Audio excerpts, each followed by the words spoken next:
Well, hello everyone. It's wonderful to be able to speak with you all again today. You know, it's funny, in preparing this presentation this morning, one of the things that I was thinking about was actually what Bill had shared in the past about at one point aspiring to be a Baptist minister. It is funny that he brought that up in his talk today, because I was actually thinking about it, and I'll maybe when the point of the presentation comes, I'll expand on that a little bit, but it's just a funny coincidence to me that he brought that up. So today, my talk is on emptiness, day 16, and the subtitle for this I've chosen is Limitless Potential. And I guess in a way, you might say that that's quite a claim to say that limitless potential, to use the word limitless, and you know, without boundary. It seems like a strong claim to make, and I guess it's funny to me. The only thing that can really achieve that, to me, is the Tao, the great Tao, that force that is constantly empty in a sense, and never can be, never gets full up to the point where it can't accept more. It truly is limitless, and in a sense, that's what I want to try to get into today, if I can. So I'm going to go ahead and jump into it here.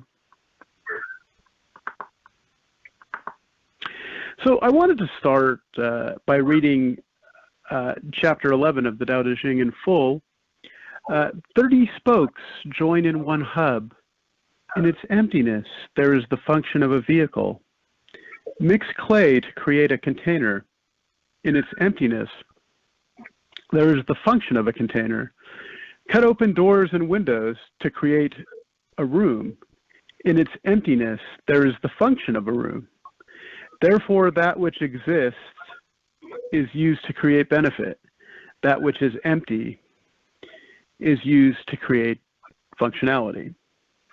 And I think this is such a basic axiom. It's true. I think in many ways most people don't think about it. But it really is true. The function of everything is in its emptiness, really. And, you know, when we talk about physical emptiness, and just to take a pictorial example, an allusion to the chapter I just read, the empty cup, you know, its potential, of course, is what it can hold. Its function is in its emptiness. If it's full, then it can't be used. In a sense, it can't be used to hold that liquid. And, you know, in a sense, it's funny because when you think of physical emptiness, one wonders, is physical emptiness, and maybe another way to say that is nothingness. Is emptiness a state of nothingness? And my answer to that is, well, in a way it's not, because essentially what emptiness is it contains all of the potential that hasn't been realized, but it's there. And Derek has written actually quite a lot on the subject of emptiness. There are, in his book, The Tao of Daily Life, he devotes a chapter to it where he talks about a seedling and how a seed, you know, contains the potential of a tree. And yet it's not limited to that alone. Not only is it the potential of that tree, but every possible descendant of that tree. And that, of course, is with the forward way of looking at it. But he also points out you could look backwards and say that seed came from a tree, that came from a seed, that someone could have held in their hands at one point. And then within that, you know, everything from the past tracks back as well. And it's that magnificent limitlessness of that idea, both as you go forward through time and even as you look backwards. There's sort of this infinity that happens. And I think about it in terms of science. I mean, it really is there in a way. I mean, when we look at the universe, our current cosmology says that it's expanding. Not only is it expanding, but the universe is actually accelerating in its expansion. And then, of course, too, at the very small, right? It seems to be you have infinity at both the very small and the very big, which is such an incredible concept. And of course, all of that manifests from the great Tao. And the reason why, when I was putting this together, I thought of Bill, and because he's told the story he told this morning before about, his having been raised in a obviously somewhat fundamentalist Christian tradition, that he always felt like it didn't quite make sense because he could never live up to it. And I started thinking about how grateful I am that I, like Bill, like Derek, found the Tao and was able to make it a part of my life because of this difference that Bill alluded to. And the difference to me, and I'll try my best to state it the best I can here, is that and just to take Christianity as an example, so there's this idea of original sin. And whenever I think of the concept of original sin, I always think of the late, great Christopher Hitchens, who was quite a vocal, I'm going to use the word, I guess it's fair to say, militant atheist. And what he would often say when he would sort of allude to this original sin idea is, or his criticism of Christianity would be that, the idea is that you're born sick and commanded to be well. And I think kind of that's what Bill was saying this morning, is that just doesn't make sense fundamentally. And I, of course, agree. And to me, what I love about the Tao is that it's not that way. It's a different take. The idea being that you're born your true self. You've always had everything you need within you to reach your full potential. Your limitless self is there within you. You're born with it. You're born with everything you need to achieve it. And it's almost like if I were to take Christopher Hitchens' phrase and apply it to Taoism, it would almost be something like, you're born as your true self, and you command yourself to realize that potential. And also, too, you are free to inject the meaning that you want. That's the great freeing thing about the Tao, is there is no external force that requires you to give your life over to it who's going to rescue you or push you in the path or open doors for it or whatever. The idea is really that you do that yourself. You've already been given, by the virtue of the fact that you find yourself in this form, everything you need, and that it's in walking the path that we achieve it. And so I hope I've made the contrast well. I probably could have stated it better. But to me, that's one of the wonderful things about the Tao, is that idea that it is so powerful in the sense that you have the power to govern and control your own life, and that you're not lacking anything, that the limitless self is within you, and it's just a matter of focusing on it and aligning yourself with it to bring it to its fruition. And so this next quote from chapter 4, this is just an excerpt, not the full chapter. The Tao is empty. When utilized, it is not filled up. So deep, it seems to be the source of all things. And of course, that is, as Bill said, is a matter of faith. I mean, Bill rightly said, no one can tell you what happens when we die. And anyone who tries to tell you that would confidence, it would probably be wise to be leery of them.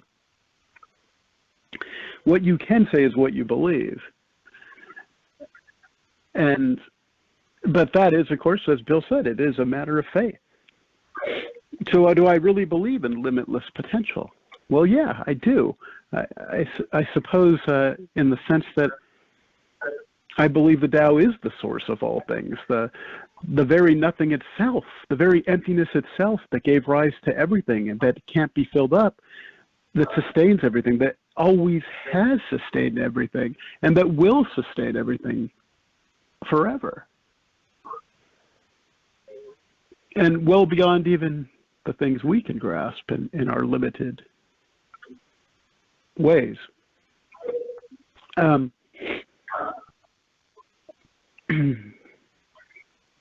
So it is limitless potential that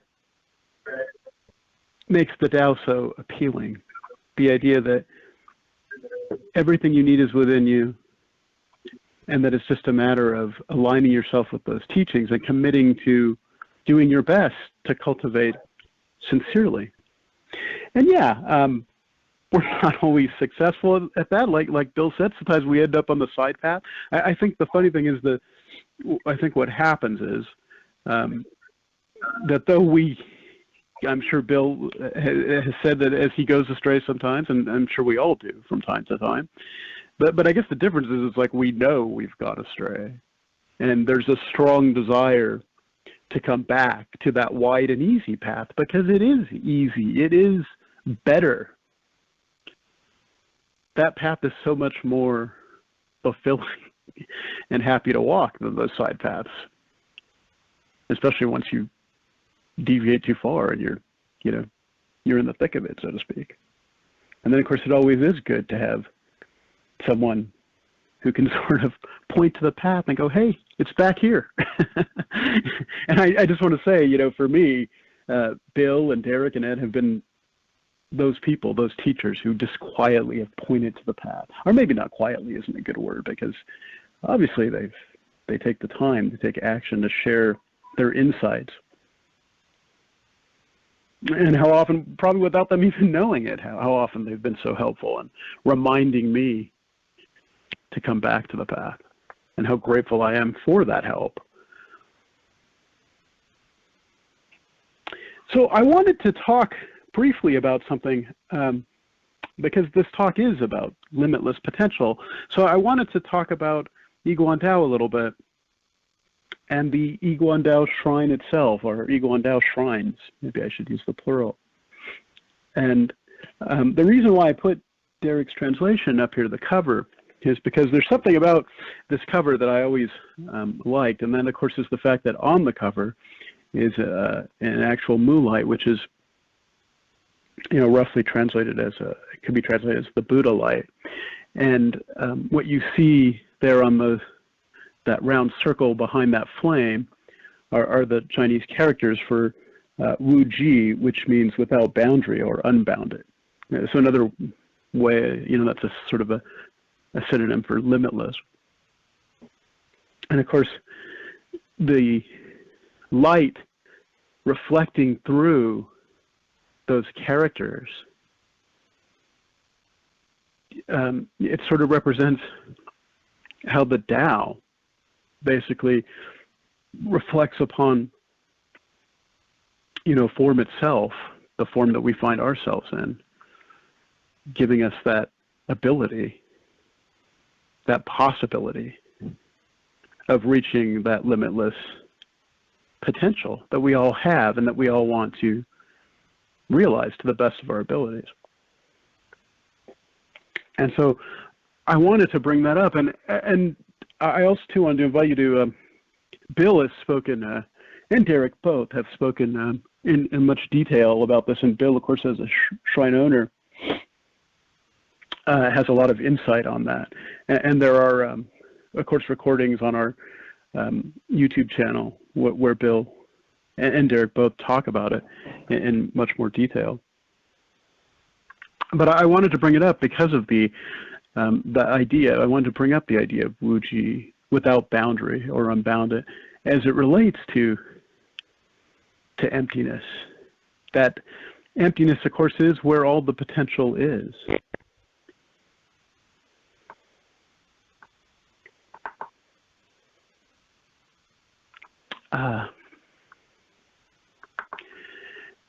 And so it's funny too. I just want to talk about also too an interesting difference on emptiness. Sometimes in the West, in particular, emptiness can have a negative connotation. We often think you'll hear someone say, their life became empty of happiness, as an example, or emptiness is somehow aligned somehow with want or lacking, and very different from the Eastern take on that, I think.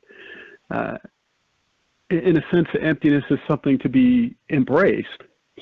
It's almost to think of it like a blank canvas in which we've been given to sort of paint our lives. And the size of the canvas is unlimited in a sense. You can make the painting as big as you want, alluding to the limitlessness of it and the power of choice in it.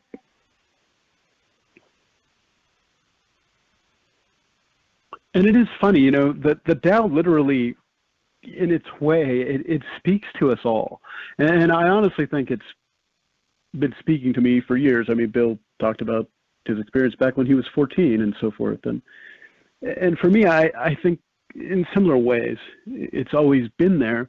I haven't always known to pay attention or to recognize the patterns that are before me. Sometimes I've been fortunate enough to even recognize them in retrospect, maybe. And then sometimes I've been able to see them maybe in real time or close to real time, to see those patterns, to see how they're working in my life. And what a great good fortune it is to have these teachings in my life. And how grateful I am that I found Taoism.net and studied it for so long and was interested in it and made my way to the temple. And because basically the first time I ever heard Bill speak was I was physically at the temple, because I don't think I attended any meetings prior to it. I think I just read on the site all the information and then showed up. And so the first time I ever heard Bill speak, I was at the temple itself. And, when I think of all the benefit of, that chance meeting. I mean, what are the chances that Bill and Derek could meet up all those some 20 years ago, and that, roughly 10 years after that meeting, I'd be part of that by being able to sit at the temple and listen to them speak, and how much their teachings and their insights have helped me over the years, so that I have a chance to become my best self. And the funny thing too, the other thing that I thought about two things in preparing this presentation on emptiness, and about how really we're born as our true selves. We're there with everything we need. The other thing I thought of, besides Bill's story of his aspirations of becoming a Baptist minister, the other thing I thought of was the night my daughter was born, and it had culminated in the happy joy of her being born into the world. And of course, Wendy was physically exhausted and was resting, as she well deserved, and I was somewhat physically exhausted as well. But Ellie had different plans, because every time I went to go lay down, she would sort of cry or stir. So I finally just gave up and just walked over and picked her up, and I held her in my arms in a chair, even though I was on the verge of exhaustion, and just looked at that little face and held it. And it was in that moment that I thought of her potential. This newly arrived soul, fresh from the Tao itself, in a way, fresh from the spiritual world, I guess I should say. And that, of course, is a matter of belief. And that everything that she has to bring to the world is there. Everything she needs is there. and how my responsibility really is just to do my best to point to that path. And, you know, sometimes I'm sure I'll be able to walk it with her, and other times she may be off in the side paths, and, you know, that's part of life. So, you know, there's a lot to be learned in the failure sometimes of those side paths. And what I'll try to do my best is what Derek and Bill and Ed do for me, which is just silently point to the path through really the fulfilling of their destinies, really. Which gives me the hope of being able to realize mine. So I want to start to sum it up now, if I can. So it is the emptiness of an object that creates its function. This is pointed out in Chapter 11 of the Tao Te Ching with specific examples like a wheel, a cup, and a room. And it's true when you think about it. It's that emptiness that allows the creative process within us. And that's, of course, the Tao within us, that limitless potential. In the West, the idea of emptiness can often have a negative connotation. We speak of life, the life of empty of happiness and so forth, or emptiness used in a negative way. But it is in that emptiness that you have the power to fill your life with all the happiness you can imagine. It really is a change in perspective, often, in how you look at things. You know, I love the story that Derek's told before, and I think it's actually in the Tao of Success. I think it's one of the first stories where someone hits on this idea of, you know, everything is devoid of meaning and everything is meaningless, and you know, a wise person says, well, yes, I agree. But why do you suppose it's that way? And the person says, well, why ask why? That's meaningless too. And of course, the point is that it's that way so that we're free to inject the meaning we want to inject into it. And what a powerful freedom that is. And often all that takes is just a little change in how you're thinking about it. So emptiness, in a sense, is about a return to simplicity itself, decluttering not only the physical space of our surroundings, but our minds too. I think, you know, when we talk about detachment and making life simple, and Derek spoke at this at length last week, actually, made very great points about it. It is sort of about, it's not about what you take away, really, it's what you add by taking away. And that really is the concept of emptiness that I think is key. It's what you gain from the nothingness. So it is in tapping into that limitless potential offered by the Tao, which is the ultimate source of everything, that we can reach our full potential. Because the Tao has no limits, our alignment with it can allow us to reach the potential we are all destined to reach. And I always like to say that there should be a sense of urgency about it, in the sense that, as I said last week, on my talk on transient life, it's like we can't take anything for granted. We don't know how long we're going to be here. In this current manifestation anyways. And so really we should make the most of it. And it's not a matter of if to me, and this is a matter of faith, I admit, but it's when. And the choice is ours as to when we are going to step onto that wide path, that wide and easy path, and fulfill what we're meant to do. So emptiness contains the unlimited potential of the great Tao itself. Our truth selves have always been there, with everything needed to meet our unlimited potential. And so I hope I've ended this talk with great hope for our potentials and our hopeful realization of those potentials. And my faith is that we all will get there one day. If not this lifetime, then likely as a matter of faith, perhaps the next one or the one after that. So I want to end with the book recommendation, The Tao of Joy Every Day, a great book to use daily to help one study and learn the Tao teachings and put them into action. Okay, so there it was, Emptiness, Day 16, Limitless Potential. Thank you all so much for allowing me to share with you today. I hope I said something that was of use, and I hope you all have a wonderful Sunday. Alex, thank you for a wonderful presentation. I want to kind of share a little bit of my experience on people wanting to take the side paths. So first of all, I think, sometimes I ask myself this question: what is the attraction of the side paths? Why do people constantly flock to them? And my conclusion over the years, after some observation, is that the side paths may not lead to where you want to go, but that's not apparent at first glance. The side paths seem to offer, what the plain and wide road of the Tao does not.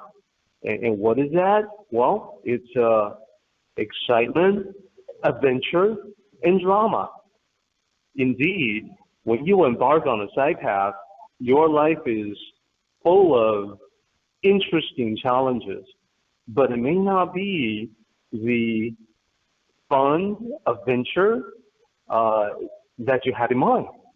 The drama that you get from the side paths may actually be the kind that wears you down, that stresses you out, that exhausts your reserves. So, at a certain point, you may be saying to yourself, after some time on the side paths, well, I've had enough of this. I'm going to go back to, slow and steady wins the race, not this promise of instant results or fast results, etc. So, by that time, other people who have stayed on the path of the Tao, maybe miles ahead already because they weren't distracted by the side paths. And that's the reason why sages, Tao cultivators, tend to warn against people exploring the side paths. Although I think, for many of us, until we have actually seen it for ourselves, the danger of the side paths is quite real until we have actually seen it with our own eyes.